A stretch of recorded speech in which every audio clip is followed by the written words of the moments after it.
مظلوم کی بد دعا خطرہ پیدا کرتی ہے، محروم کی آہ خطرہ پیدا کرتی ہے، یتیم کی فریاد پانی میں آگ لگا دیتی ہے۔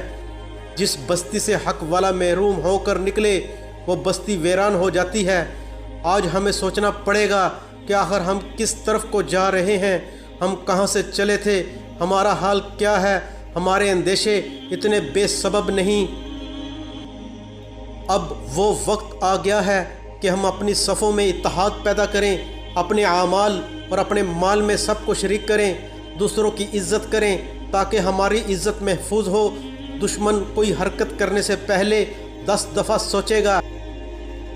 ہمیں اپنی حفاظت کے لیے کسی سوچ کی ضرورت نہیں، ضرورت صرف وحدت اور صداقت کی ہے۔ ہمیں بے راہ زندگی کا خوف ہونا چاہیے۔ اللہ کی راہ میں مرنا ہمارے لیے خوف کا نہیں، شوق کا باعث ہے۔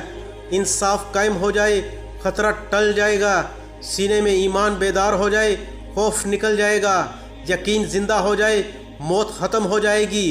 دولت کی محبت کم کر دو، اندیشے کم ہو جائیں گے، سیاست سے جھوٹ نکل جائے، دل سے خوف نکل جائے گا۔ لالچ خوف پیدا کرتی ہے۔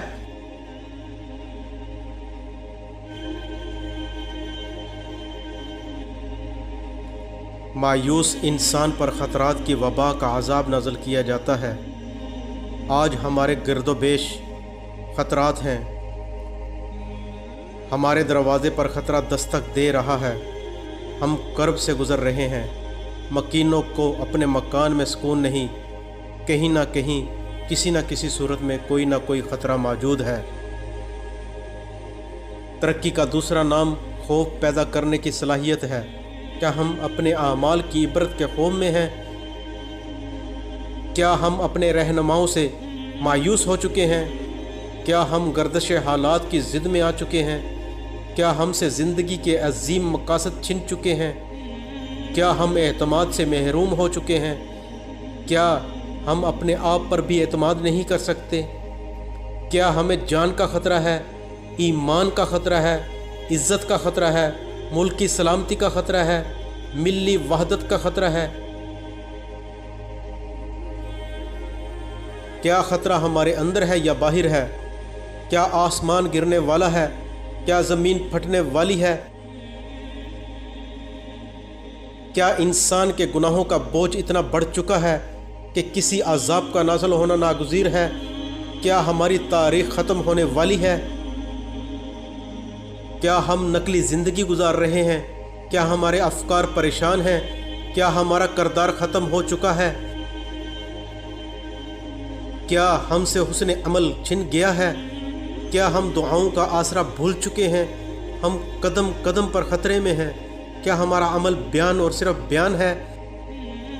کیا ہم اپنے آپ کو دھوکہ دیتے ہیں؟ آخر ہم نے کیا کیا ہے کہ ہم خطرے میں ہیں؟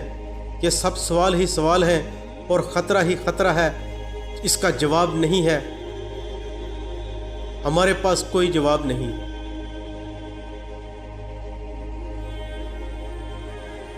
الحمدللہ ہم سب مسلمان ہیں۔ کیا ہم لوگ ایک دوسرے کی پہچان سے محروم ہو گئے ہیں؟ کیا ہم کسی کی عاقبت کے قائل نہیں رہے؟ ہم کروڑوں انسان سارے کے سارے تنہا، افراتفری، ایک دوسرے پر الزام تراشی، ایک دوسرے کے ساتھ ناانصافی، وعدہ شکنی، مطلب پرستی، ہوس پرستی، زر پرستی، منصب پرستی اور ظاہر پرستی۔ خطرہ تو ضرور ہوگا۔ خطرہ اندر ہے باہر نہیں، خطرہ اندر ہے باہر نہیں۔